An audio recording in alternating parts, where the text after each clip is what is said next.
আসসালামু আলাইকুম রহমতুল্লাহ। সাম্যবাদী বাংলা ব্যাসের পক্ষ থেকে অভিনন্দন। আজ আমরা নবম দশম শ্রেণীর কপোতাক্ষ নদ কবিতাটি বিশ্লেষণ করব। খুবই গুরুত্বপূর্ণ। আমরা জানি কপোতাক্ষ নদ কবিতাটি লিখছেন বাংলা আধুনিক যুগের প্রবর্তক মাইকেল মধুসূদন দত্ত।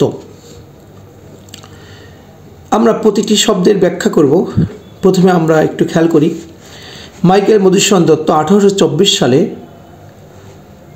25শে জানুয়ারি যশোর জেলার সাগরদাড়ি গ্রামে জন্মগ্রহণ করেছেন।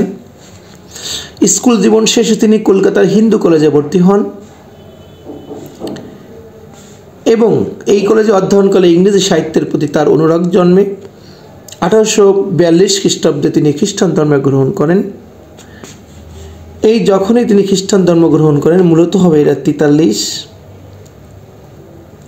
1843 সালে তিনি খ্রিস্টান ধর্ম গ্রহণ করেন এবং সাথে সাথে তার নামের আগে যুক্ত হয় মাইকেল। খুবই গুরুত্বপূর্ণ। পাশ্চাত্য জীবনযাপনের প্রতি প্রবল আগ্রহ এবং ইংরেজি ভাষা ও সাহিত্যের প্রতি তীব্র আবেগ থেকে ইংরেজি ভাষার সাহিত্য রচনা উদ্বুদ্ধ করে।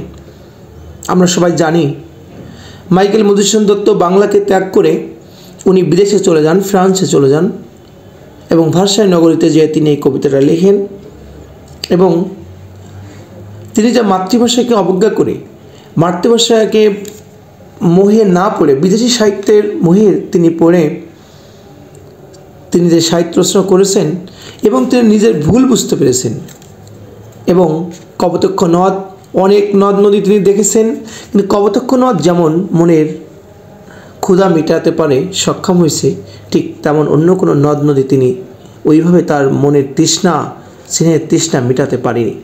সেই প্রেক্ষাপটে মূলত কবিতাটি লেখা। এখানে আমরা এখন দেখি মাইকেল মধুসূদন দত্তের একটাই মহাকাব্য আছে, এর নাম বিশেষ করে মেঘনাদ বধ কাব্য এবং কয়েকটি কাব্যগ্রন্থ আছে, বীরাঙ্গনা, বজ্রাঙ্গনা, চতুর্দশপদী কবিতাবলী, নাটক কৃষ্ণকুমারী, শর্মিষ্ঠা, পদ্মাবতী, প্রহসন, সমাজকে পরিবর্তনের জন্য যে সে একাঙ্কিত তাকে বলা হয় প্রহসন, একেই কি বলে সভ্যতা।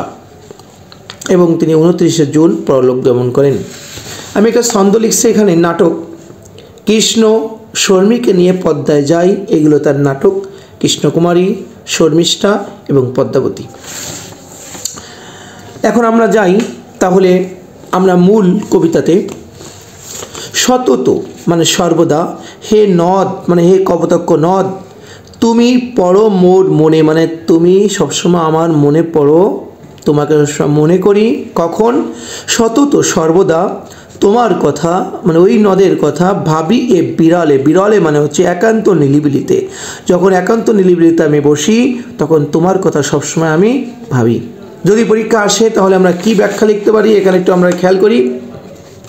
ফ্রান্সের ভার্সাই শহরে থাকাকালীন কবি এই কবিতা রচনা করেন। বিদেশে থাকাকালীন সর্বদা শৈশবে গ্রামের কপোতাক্ষ নদের কথা কবির মনে পড়ে। একান্ত নিলিবিলিতে সবসময় কপোতাক্ষ নদের কথা তিনি ভাবেন। এরপরে লেন আমরা চলে যাই। সতত মানে সর্বদা, যেমতি মানে যেমন করে, লোক নিশার স্বপন, নিশা মানে রাত্রি, স্বপন যেমন রাত্রি স্বপ্ন দেখে। শোনে মায়া মন্ত্রধ্বনি, মায়া মানে বিভ্রম, মন্ত্রধ্বনি মানে বিভিন্ন ধরনের পবিত্র বা বিভিন্ন ধ্বনি। তব কলকলে, কলকল মানে যে নদীর যে বিশেষ করে ঢেউয়ে যে কলকল শব্দ। জুড়াই মানে তৃপ্ত করে, এ কান আমি ভ্রান্তি ছলনে, ভ্রান্তি মানে হচ্ছে ভুল, ছলনে মানে প্রতারণা করা বা ধোঁকা করা। মানে ঠিকই আমরা বিশেষ করে যখন এখানে কবি বলছেন রাতের বেলা মানুষ যখন স্বপ্ন দেখে, স্বপ্নে যা আমরা দেখতে পাই তা ভ্রান্ত। তন্দ্রা থেকে জেগে মানুষ উপলব্ধি করে এটা স্বপ্ন ছিল এবং মিথ্যা। তেমনভাবে প্রবাসের জলের কলকল ধ্বনিকে কপোতাক্ষ নদীর কলকল ধ্বনি মনে করেন। তিনি নদের কলকল শব্দে বয়ে চলা যেন তার গ্রাম থেকে বহুদূর থেকেও অনুভব করেন। সত্যি না হলেও সেই কলকল তার মন তৃপ্ত হয়। মানে মাইকেল মধুসূদন দত্ত বিশেষ করে তার ওখান থেকেই তিনি অনুভব করেন কপোতাক্ষ নদের কলকল ধ্বনি। এরপর লাইনে আমরা চলে যাই। বহু দেশে মানে অনেক দেশ তিনি ঘুরেছে, দেখিয়েছি মানে দেখেছে, বহু নদ দলে অনেক নদ নদী তিনি বিভিন্ন দেশে যে দেখেছে।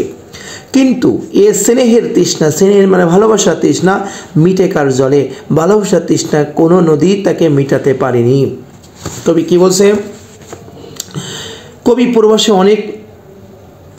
প্রবাসে অনেক দেশে অনেক নদ নদী দেখেছেন, অজস্র নদীর জল পান করেছেন, কিন্তু কোনো জল তার তৃষ্ণা মেটাতে পারেনি।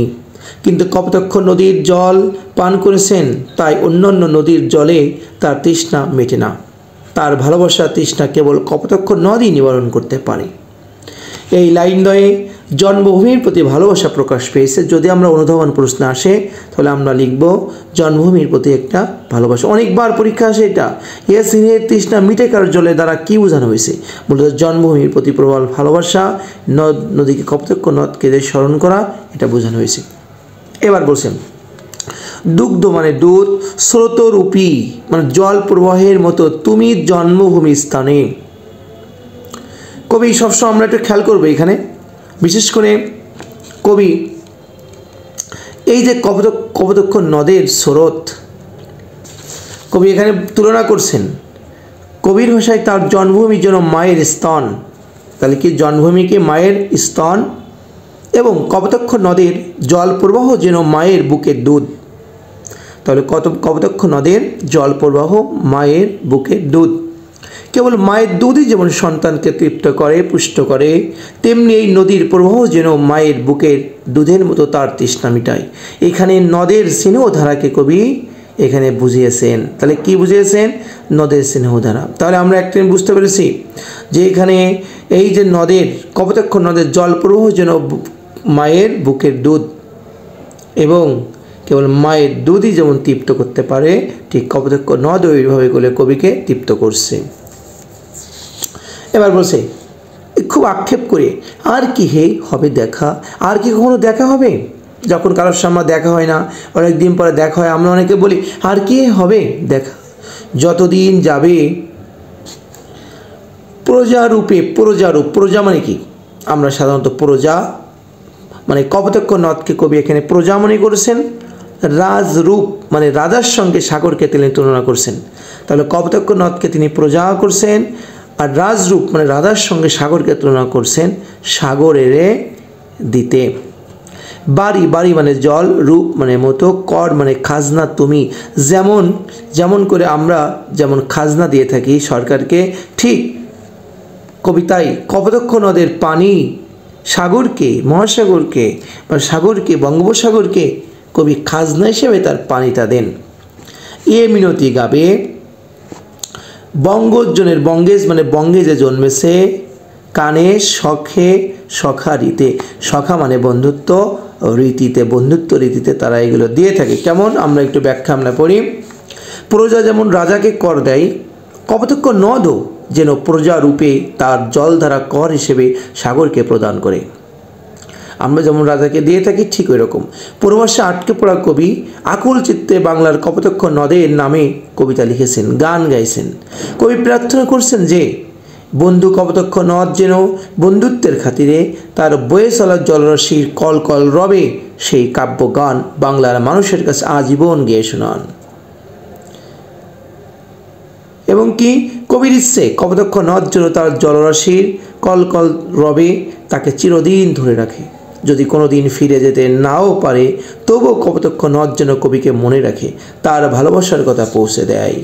এই জন্য বলছে এ মিনতি গাবে, এই প্রার্থনা করবে বঙ্গজনের কাছে। এবার বলছে নাম তার এ প্রবাসে মজি, নাম তার এ প্রবাস মানে বিদেশে, মজি প্রেম ভাবে মানে মুগ্ধ হওয়া, মজি মানে হচ্ছে মুগ্ধ হওয়া, প্রেম ভাবে ভালোবাসায়, লইছে যে নাম বঙ্গের সঙ্গীতে। এখানে আমরা একটু ব্যাখ্যায় আমরা দেখি। কবি তার বলছে বঙ্গের সঙ্গীতে বলতে বাংলাদেশের গানকে তিনি বুঝিয়েছেন। কবি তার শৈশব স্মৃতি বিজড়িত কপোতাক্ষ নদের কথা বলেছেন। কবি মনে করেন প্রবাসে বসে প্রেমভাবে যে কপোতাক্ষ নদের কথা স্মরণ করেছেন, বঙ্গজনের কানেও তা বঙ্গের সঙ্গীতে রূপান্তরিত হয়েছে। সে সঙ্গীত কপোতাক্ষ নদের কথা বলা হয়েছে, কবির ভালোবাসা ও বিরহ কাতরতার কথা বলা হয়েছে। আর কি হবে দেখা, এটা আমরা আগে বলেছি। বহুদিন হলো কবি প্রবাসে, তিনি ভাবছেন সেই নদের সাথে আর কি দেখা হবে। কবি প্রবাসে বসে কাঙ্ক্ষিত ফল লাভ করতে না পেরে হতাশায় মগ্ন হয়ে এই কবি এটা বলেছেন। এরপরে আমরা কয়েকটা একটু জেনে নিই বিষয় করে। বিশেষ করে এই কবিতাটি আমরা জানি সবাই সনেট কবিতা। সনেট কবিতা হচ্ছে আমরা জানি সবসময় 14টা লাইন থাকবে এবং 14টা অক্ষর বা বিন্যাস আমাদের থাকে। যেমন এখানে আমরা দেখেছি সনেটের প্রথম 8 লাইনকে বলে অষ্টক, পরের 6 লাইনকে বলে ষষ্ঠক। প্রথম 8 লাইনে থেকে ভাবের প্রবর্তনা, পরের 6 লাইনে থেকে ভাবের পরিণতি এবং কয়েক প্রকার অন্তর্মিল প্রচারিত আছে। যেমন এখানে আমরা কপোতাক্ষ নদে দেখেছি ক খ ক খ গ ঘ। এটা কীভাবে আমরা এখন নির্ণয় করব, আমরা একটু খেয়াল করি। আমি এখানে লিখে দিছি কবিতার প্রথমে, যেহেতু প্রথম 8 লাইনকে অষ্টক বলা হয়, কবিতার প্রথম লাইনের শেষে আছে মনে। মনেকে যদি আমি ক ধরি, বিরলে লেকে আমি খ ধরলাম, আবার স্বপনে, স্বপনেকে আমি যেহেতু নে ক ধরছি এখানেও আমরা ক ধরি। কলকলে, কলকলে এই লে যেহেতু খ এখানে খ, তাহলে ক খ ক খ। সলর নে, আবার নে মানে ক, আবার দলে লাস্ট লাইনে আছে এখানে খ, জলে খ, আবার স্তনে ক, ক খ ক খ ক খ খ ক। এই রীতিতে আমাদের সনেট অষ্টকের বিন্যাস। ষষ্ঠক যাবে, শেষে বে আছে এখানে গ ধরলাম আমি, দিতে এখানে ঘ ধরছি, আবার বে আছে গ ধরছি, রীতি এখানে তে ঘ ধরছি, আবার বে আছে গ ধরছি, তে ঘ, তাহলে গ ঘ গ ঘ গ ঘ। আমরা দেখি আধুনিক যুগের প্রবর্তক ছিলেন মাইকেল মধুসূদন দত্ত। প্রথম বাংলা মহাকাব্য তৈরি করেছেন যিনি, মাইকেল মধুসূদন দত্ত। চতুর্দশপদী কবিতা অমিত্রাক্ষর ছন্দের প্রবক্তা। মূল সনেটের জনক হচ্ছেন ইতালীয় কবি পেত্রাক। বাংলা সনেটের জনক মাইকেল মধুসূদন দত্ত। কবিতায় দেশপ্রেমের প্রতি গভীর ভালোবাসা ব্যক্ত হয়েছে। আমরা আরও একটু খেয়াল করি, যদি আমরা পাঠ পরিচিতি হালকা একটু দেখি, কপোতাক্ষ নদ কবিতাটি চতুর্দশপদী কবিতা থেকে সংগৃহীত হয়েছে। তিনি যশোর জেলার কপোতাক্ষ নদের তীরে সাগরদাড়ি গ্রামে জন্মগ্রহণ করেছেন। শৈশবে মধুসূদন দত্ত এই নদের তীরে প্রাকৃতিক পরিবেশে বড় হয়েছেন। যখন তিনি ফ্রান্সে বাস করেন তখন জন্মভূমির শৈশব কৈশোরের বেদনা বিদুর স্মৃতি তার মনে জাগিয়েছে কাতরতা। দূরে বসেও তিনি যেন কপোতাক্ষ নদের কলকল ধ্বনি শুনতে পান। কত দেশে কত নদী তিনি দেখেছেন, কিন্তু জন্মভূমির এই নদ যেন মায়ের স্নেহ ডোরে তাকে বিঁধেছে, কিছুতেই তিনি ভুলতে পারেন না। কবির মনে সন্দেহ জাগে, আর কি তিনি এই নদের দেখা পাবেন? কপোতাক্ষ নদের এই বিষয়ে মূলত তার স্বদেশের প্রতি হৃদয়ের কাতরতা বঙ্গবাসীদের নিকট তিনি ব্যক্ত করেছেন। যদি আমাদের পরীক্ষা কখন আসে সনেটের ষষ্ঠকে কী বলে, ভাবের পরিণতি এবং স্নেহের তৃষ্ণা বলতে কী বোঝানো হয়েছে, জ্ঞানমূলক হচ্ছে আমাদের ভালোবাসার তৃষ্ণা। তাহলে সবাইকে অনেক অনেক ধন্যবাদ এবং আমাদের পেজের সাথে সবাই থাকুন এবং সাম্যবাদী বাংলা ব্যাচ ইউটিউব সাবস্ক্রাইব করবেন সবাইকে ধন্যবাদ।